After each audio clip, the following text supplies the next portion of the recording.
Hello everyone, welcome back to English classes. And today I'll deliver an explanation about rules of verb. As we are going to study rules of verb, then we start with its definition. As you know, it's a very simple. Verb is a word that says something about noun or pronoun. As you are just watching its definition, verb is a word that says something about noun or pronoun. After then, we will discuss about its kinds. A verb generally divided into two parts, finite verb and infinite verb, non-finite verb.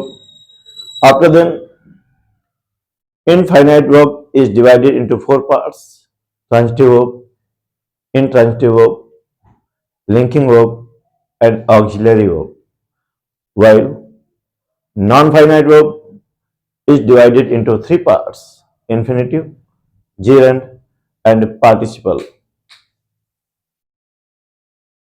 As you are just watching, that verb is generally divided into two parts, finite verb and a non-finite verb. After that, finite verb is further divided into four parts, transitive verb, intransitive verb, linking verb, and auxiliary verb. After then, non-finite verb is divided into three parts, infinitive, gerund, and participle.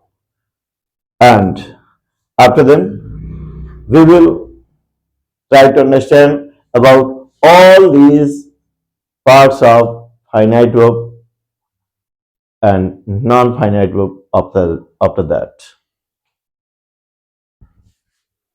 And now we should know about transitive verb. What is transitive verb? Such verbs that are not able to express its clear meaning without assistance of an object. यानी कि ऐसे verbs आप देख रहे हैं transitive verb, ऐसे verb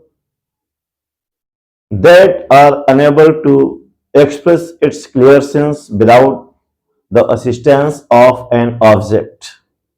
इसका मतलब ट्रांजिटिव वर्ब ऐसे वर्ब्स होते हैं जो किसी ऑब्जेक्ट के हेल्प के बिना अपना क्लियर सेंस एक्सप्रेस करने में कैपेबल नहीं होते.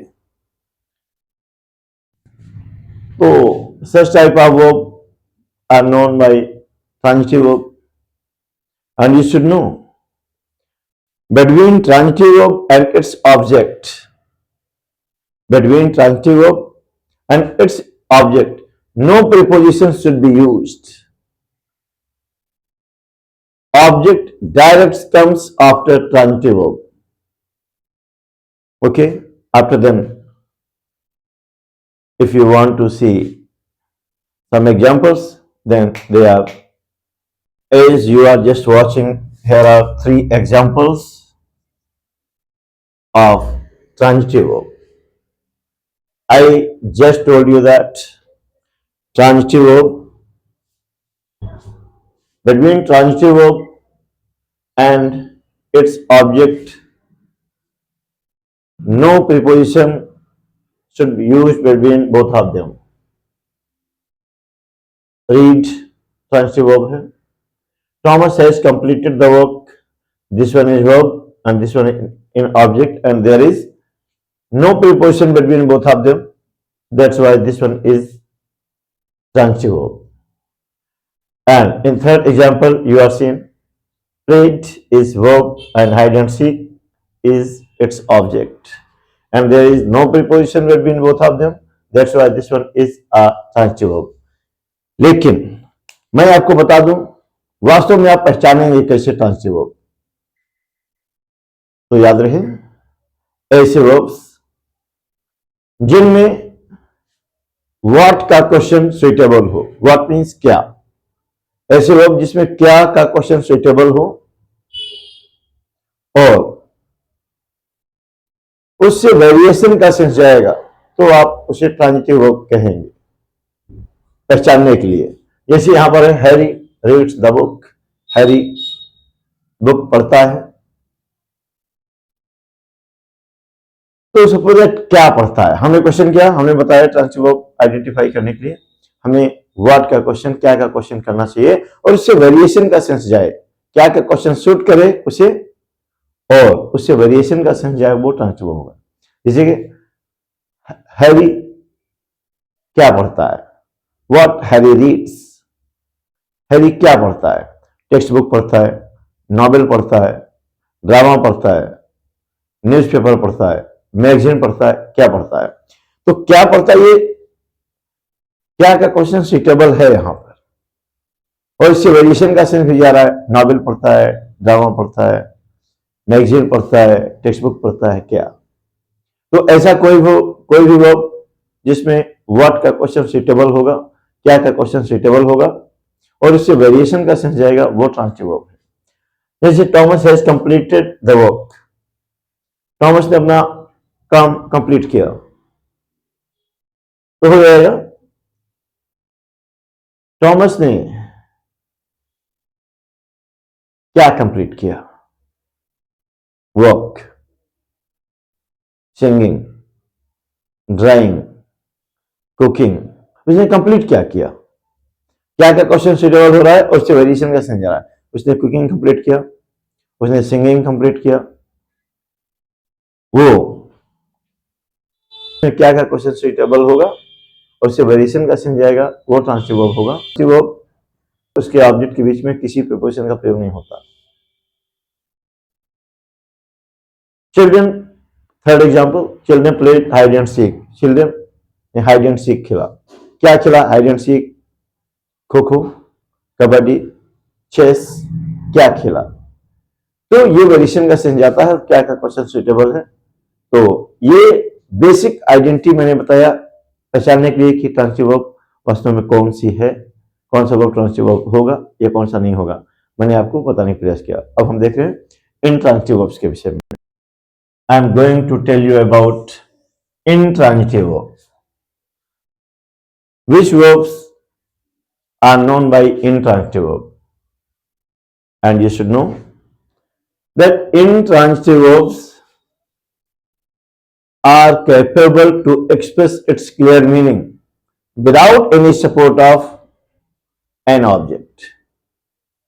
Intransitive verbs are capable to clear its meaning without any help of an object. यानी कि ऑब्जेक्ट के बिना ये अपना सेंस क्लियर करने में सक्षम होते हैं, कैपेबल होते हैं। हाँ, आपको बता दूं, there is no need to use an object after intransitive verb. Intransitive verb के बाद किसी ऑब्जेक्ट को यूज करने का कोई नीड नहीं होता है। फिर भी यदि आपको इंट्रांजिटिव वर्ब के बाद कोई ऑब्जेक्ट लगाना पड़ेगा तो दोनों के बीच में अकॉर्डिंग टू नीड कोई ना कोई प्रीपोजिशन आपको लगाना होगा। आप बात को समझ रहे हैं? देखते हैं, as you are just watching 3 examples of intransitive verbs. I just told you that there is no need to use an object with intransitive verb. Yet, one have to use an object after intransitive verb. Then preposition must be used between both of them according to need, according to verb. I also want to tell you that intransitive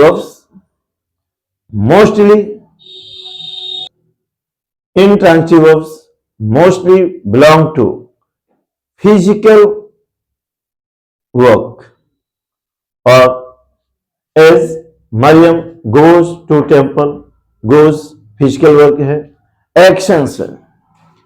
It means intransitive verbs mostly denotes an action. Mariam goes to school. This one is an action. Janet laughed at him. Laughed is an action. Cat jumped into the well. Jump is an action. Mostly action verbs are known by intransitive verbs. And if one had to use an object after intransitive verb, then look here, preposition must be used between both of them. This one is verb, object, verb, object, verb, object. And preposition must be used between intransitive verb and its object. And what are intransitive verbs? Intransitive verbs are mostly action verbs.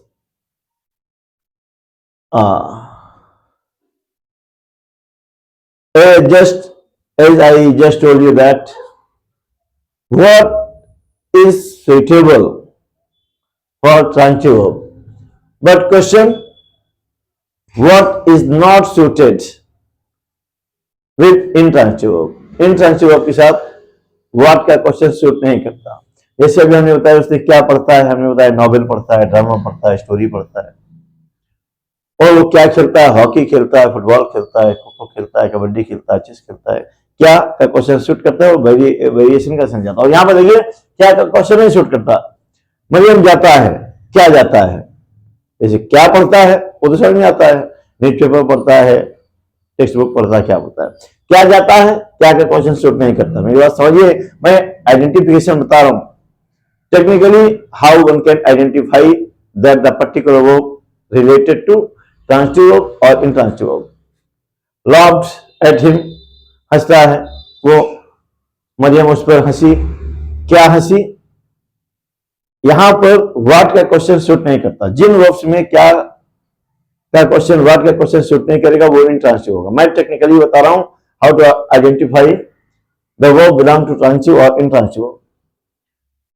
The cat jumped into the well, बिल्ली कूदी, क्या कूदी, नहीं. जैसे अभी हम देख रहे थे, उसने खाया, क्या खाया, फ्रूट्स खाए, स्वीट्स खाए, स्नैक्स खाए, अदर एडिबल्स खाया. उसने खरीदा, क्या खरीदा, उसने स्टेशनरी खरीदा, उसने क्लॉथिंग्स खरीदा, उसने गिफ्ट्स खरीदे. तो अपेक्षा है मेरी बात आप समझ रहे होंगे. ऐसे वर्ब जिसमें क्या का क्वेश्चन सुटेबल होगा वो ट्रांसिटिव वर्ब होगा, और जिसमें क्या का क्वेश्चन सुटेबल नहीं होगा वो इंट्रांसिटिव वर्ब होगा. और जो इंट्रांसिटिव वर्ब होगा तो इंट्रांसिटिव वर्ब और ऑब्जेक्ट के बीच कोई ना कोई प्रीपोजिशन हमें लगाना पड़ता है, जबकि ट्रांसिटिव वर्ब और उसके ऑब्जेक्ट के बीच किसी प्रीपोजिशन को लगाने की कोई नीड नहीं है. अब हम लोग देखते हैं next, linking verb. Now we should know about linking verb. What is linking verb? Then we should know linking verb links subject with its complement. Linking verb links subject with its complement. Linking verb subject को इसके complement से जोड़ने का कार्य करता है. And as you have just know that linking verb links an object with its complement, and is, am, are, was, were are known by linking verbs. And linking verbs is used in the absence of finite verb. Finite verb के ना होने पर linking verb का use होता है. As you are looking examples of linking verb, I just told you linking verb connects subject with its complement. Rajendra Prasad was physics professor. Linking verb connects subject with its complement. Are is linking verb and it's also connect subject with its linking verb. And I just told you that linking verb is used in the absence of finite verb. Finite verb के ना होने पर ही आप linking verb का प्रयोग करते हैं। ये सब्जेक्ट को उसके कॉम्प्लीमेंट से जोड़ने का कार्य करती है, ये दोनों के बीच लिंक का कार्य करती है, सब्जेक्ट और कॉम्प्लीमेंट के बीच लिंक का कार्य करती है। आप देख रहे हैं यहां पर इज, वॉज, आर, ये लिंकिंग वर्ब है। आप मेरी बात समझ रहे होंगे। After then we will discuss about auxiliary verb. I have to explain you about auxiliary verb. What are auxiliary verbs? Then you should know auxiliary verb is used according to tenses and subjects. Auxiliary verb is used according to tense and subjects. You should know auxiliary verb is also known by helping verbs. And auxiliary verb may be divided into two parts.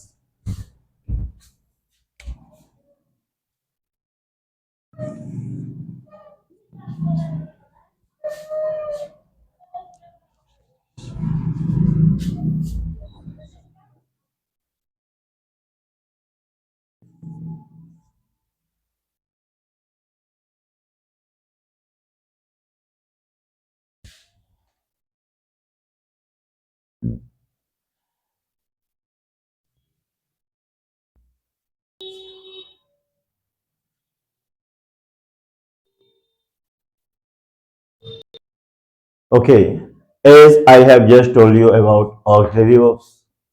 Auxiliary verb is used according to tense and subject.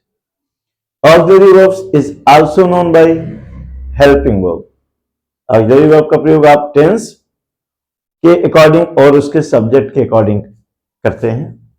Auxiliary verb further divided into two parts: primary auxiliaries and modal auxiliaries.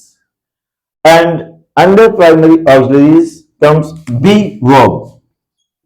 It means is, am, are, do, did, does,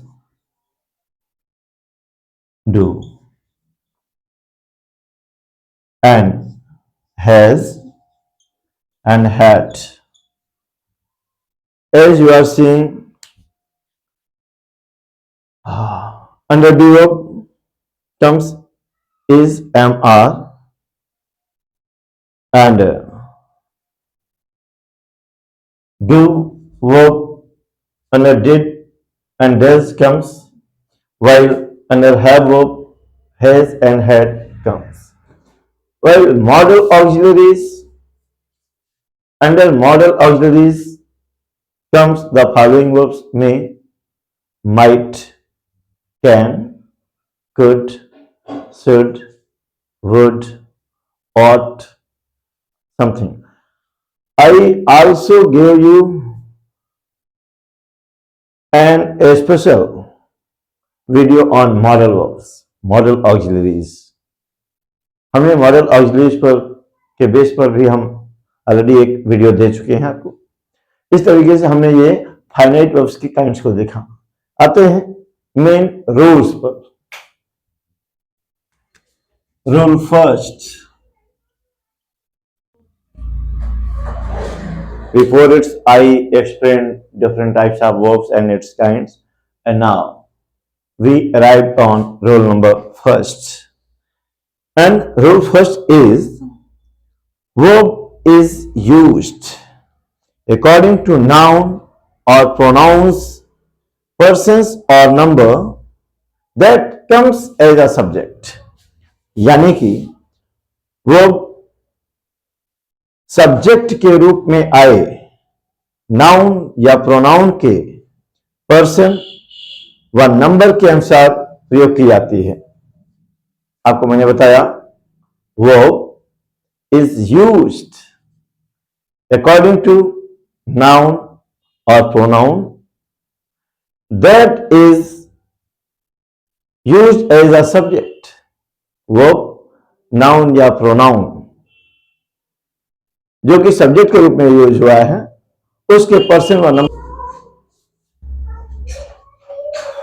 is just I have told you that verb is used according to noun or pronoun, pronouns number and person that are used, that is used as subject. Now according to noun or pronoun,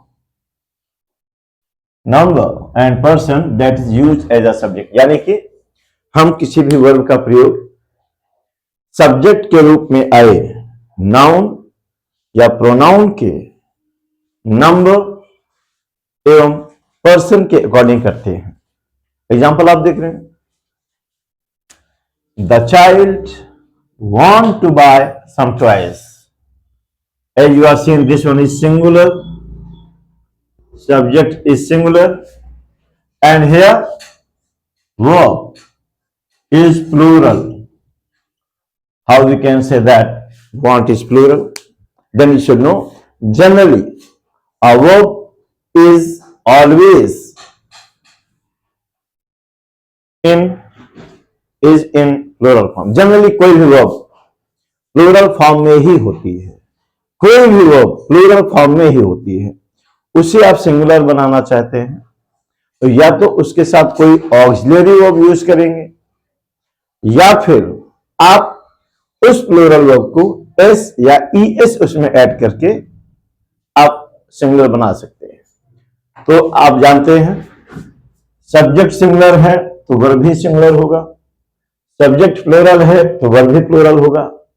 लेकिन ऐसा कभी नहीं होता कि subject singular रहे हो verb plural रहे। यहां पर देखिए सब्जेक्ट सिंगुलर है चाइल्ड और ये वांट प्लूरल है वर्ब, ऐसा हो नहीं सकता। अकॉर्डिंग टू सब्जेक्ट लिखता है, सब्जेक्ट सिंगुलर है तो वर्ब को भी सिंगुलर करना पड़ेगा, क्योंकि इस पर कोई हेल्पिंग वर्ब लगाई नहीं जा सकती, कोई ऑक्सिलरी वर्ब लगाया नहीं जा सकता। तो इसे प्लूरल को सिंगुलर में कन्वर्ट करने का एक आसान सा तरीका है, आप इसमें एस जोड़ दें, क्योंकि किसी भी वर्ब में एस जोड़कर उसे सिंगुलर बनाया जा सकता है। हमने बताया जनरली कोई भी वर्ब प्लूरल में होता है उसे सिंगुलर बनाते हैं या तो कोई ऑक्सिलरी वर्ब लगाकर या फिर उसमें एस या ईएस जोड़कर वो सिंगुलर हो जाता है। अब ये सेंटेंस आपका करेक्ट हो गया, पहले इनकरेक्ट था लेकिन अब ये एस लगाने से ये करेक्ट हो गया वांट्स, और करेक्ट में आपका ये हो जाएगा the child wants to buy some toys. ठीक ऐसे ही आप सेकंड एग्जांपल में देख रहे हैं, चिल्ड्रन प्लूरल है। अब यहां पर ये वर्ब सिंगुलर है क्योंकि प्रेस आया है, प्रे में एस जुड़ा है, ये सिंगुलर है, ये प्लूरल है और ये सिंगुलर है। क्यों सिंगुलर है? क्योंकि हमने अभी आपको बताया था वर्ब में एस जोड़ने से वो सिंगुलर हो जाता है। तो वो मैंने बताया जैसा सब्जेक्ट होगा वैसे वर्ब होगा। सब्जेक्ट सिंगुलर है तो वर्ब सिंगुलर होगा, सब्जेक्ट प्लूरल है तो वर्ब प्लूरल होगा। तो ये सब्जेक्ट प्लूरल है तो इस वर्ब को हमें प्लूरल बनाना पड़ेगा, और या प्लूरल से बनाना चाहते हैं तो इस एस को यहां से ड्रॉप करना पड़ेगा, यानी हो जाएगा children play in the field. Correct हो जाएगा। हमारा नेक्स्ट रूल है, your next rule is the verb that comes after, आपका नेक्स्ट रूल है the verb that comes after a relative pronoun should be used according to antecedent of relative pronoun। antecedent होता है, देखते हैं आपको। These rules wants your more attention.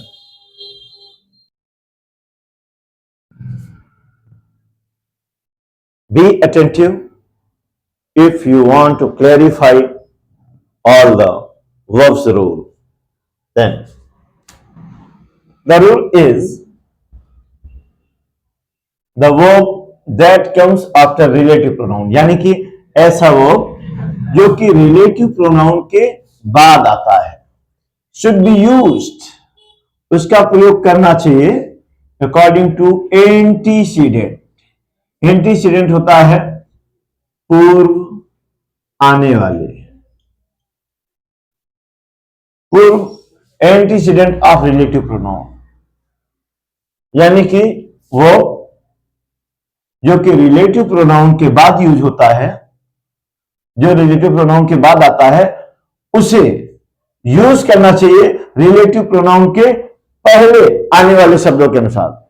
मेरी बात समझिए, रिलेटिव प्रोनाउन के बाद वर्ब लगेगा क्या, यह डिसाइड करता है रिलेटिव प्रोनाउन के पहले आने वाले शब्द। इसमें यही कहा गया है, रिलेटिव प्रोनाउन के बाद प्रयोग होने वाला वर्ब रिलेटिव प्रोनाउन के पहले आने वाले शब्दों के अकॉर्डिंग लगता है। आप एग्जांपल देखिए, आपको क्लियर हो जाएगा।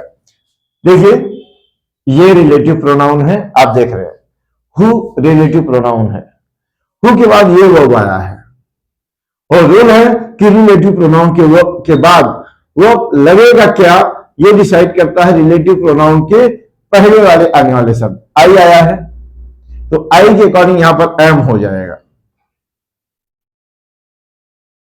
ये रिलेटिव प्रोनाउन है और रूल कहता है कि रिलेटिव प्रोनाउन के बाद आने वाला वर्ब इसके पहले आने वाले शब्दों के अनुसार होता है, नाउन या प्रोनाउन के अनुसार होता है। ये आई है तो यहां एम हो जाएगा और अब सेंटेंस सही हो गया। ये इस लगने से गलत था। चलिए आपका नेक्स्ट एग्जांपल है, Mayank is one of the boys who has stolen my book. यहां पर रिलेटिव प्रोनाउन हु है। रिलेटिव प्रोनाउन के बाद वर्ब लगेगा क्या, यह डिसाइड करता है रिलेटिव प्रोनाउन के पहले आने वाले शब्द। तो देखिए, हु के बाद जो वर्ब लगा है वो सिंगुलर है, हु के पहले जो नाउन आया है वो प्लूरल है, तो इसके अकॉर्डिंग लगाना पड़ेगा। तो ये प्लूरल है तो इसे हमें प्लूरल बनाना पड़ेगा और इसके स्थान पर आपको हैव करना होगा। अपेक्षा है आपको क्लियर हो रहा होगा। Your next rule is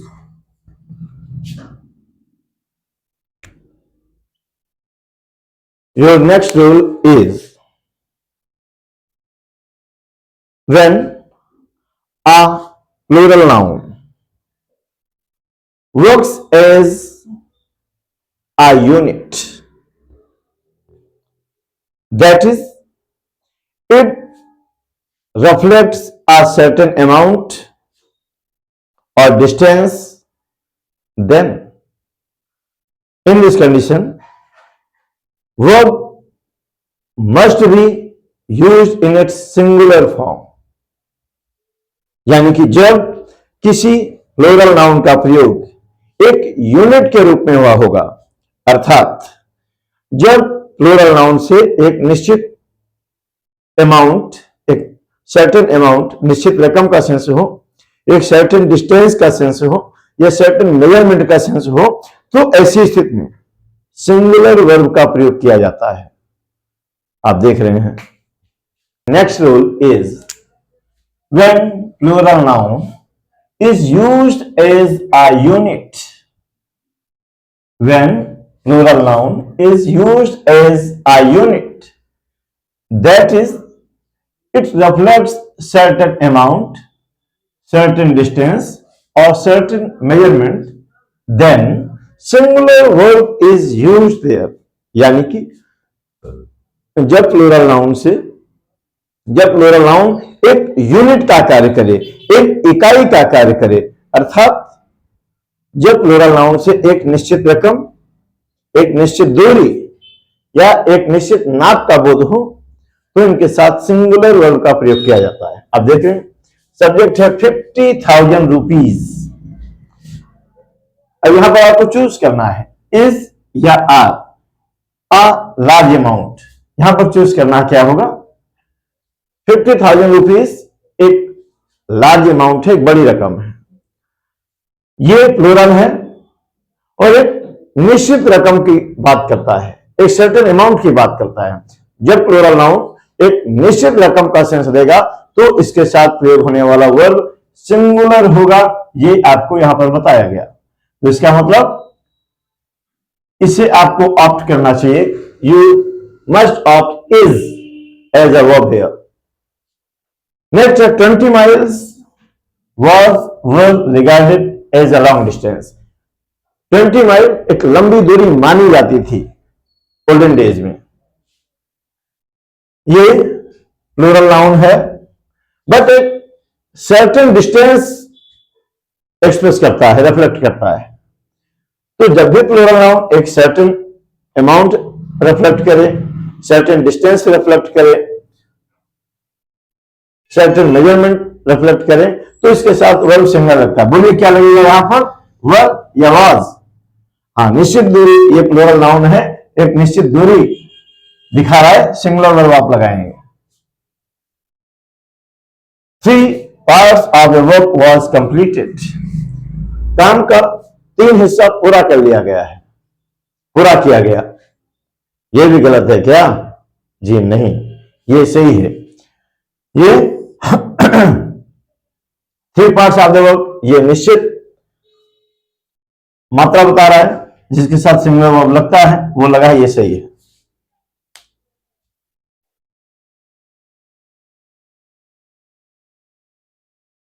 Yes, now I am going to explain you today's last rule. If you want to search good parts further, then you must subscribe this channel।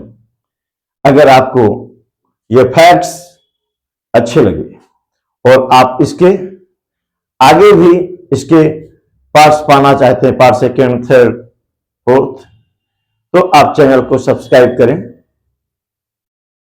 आपका next rule है, I want to tell you either, neither, each, every, none और many are के साथ singular verb का use करते हैं। Always use singular verb with either, neither, many, each, every and. आवाज हो रही है, याद रखो एग्जाम्पल।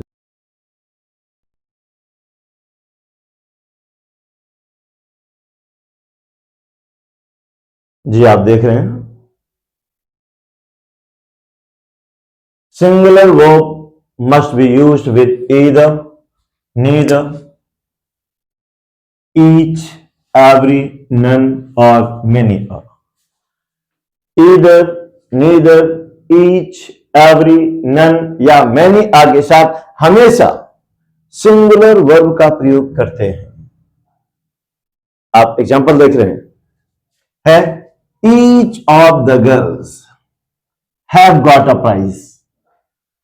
ये गर्ल्स दिख रहा है तो लोगों को कंफ्यूजन हो जाता है, अच्छा गर्ल्स है, प्लूरल है तो हैव लगा दें, लेकिन नहीं, आपको पता होना चाहिए कि जहां भी ईच वर्ड आएगा, जहां भी ईदर आएगा, नीदर आएगा, एवरी आएगा या मेनी आएगा, उनके साथ वर्ब हमेशा सिंगुलर लगती है। तो देखिए यहां पर ईच वर्ड आया है और यहां पर प्लूरल वर्ब है, तो आपका रूल है कि ईदर, नीदर, ईच, एवरी या नन व मेनी के साथ हमेशा सिंगुलर वर्ब लगता है। अगर आप इसे करेक्ट करना चाहते हैं तो आपको हैव के स्थान पर हैज करना होगा। नेक्स्ट आप देखें, either of the roads lead to the station. यहां भी ईदर आया है, ये प्लूरल दिख रहा है और हमने यहां प्लूरल वर्ब लगा दिया क्योंकि प्लूरल दिख रहा है। ये वर्ब प्लूरल है, मैंने अभी बताया है, जनरली कोई भी वर्ब प्लूरल फॉर्म में ही होता है। उसका सिंगुलर बनाने के लिए या तो सिंगुलर ऑक्सिलरी लगाते हैं या फिर उसमें एस या ईएस अकॉर्डिंग टू नीड जोड़ते हैं। तो यहां भी ईदर आया है और आपको रूल बता रहा है ईदर, नीदर वगैरह के साथ सिंगुलर वर्ब लगाते हैं। ये वर्ब प्लूरल है, इसे सिंगुलर बनाने के लिए आप इसमें एस ऐड कर देंगे और हो गया, ये सेंटेंस करेक्ट हो गया। Neither of you have seen the green park. आप में से किसी ने नहीं देखा ग्रीन पार्क, तो नीदर आया है, ये वर्ब प्लूरल है, तो ये सेंटेंस इनकरेक्ट है। करेक्ट करना चाहते हैं तो आप हैज लगाइए, सिंगुलर वर्ब लगाइए। क्यों? क्योंकि रूल है ईदर, नीदर, ईच, मेनी या नन के साथ सिंगुलर वर्ब लगाते हैं। नेक्स्ट और last example, many students were awarded. हमें ये स्टूडेंट्स लगा और हमने यहां वर्ब का प्रयोग कर दिया, रॉन्ग हो गया, क्योंकि यहां पर मेनी आया है और आपको बताया गया है इन सारे शब्दों के साथ मेनी आ के साथ हमेशा सिंगुलर वर्ब लगता है। अगर if you want to correct this sentence then was should be replaced in place of were।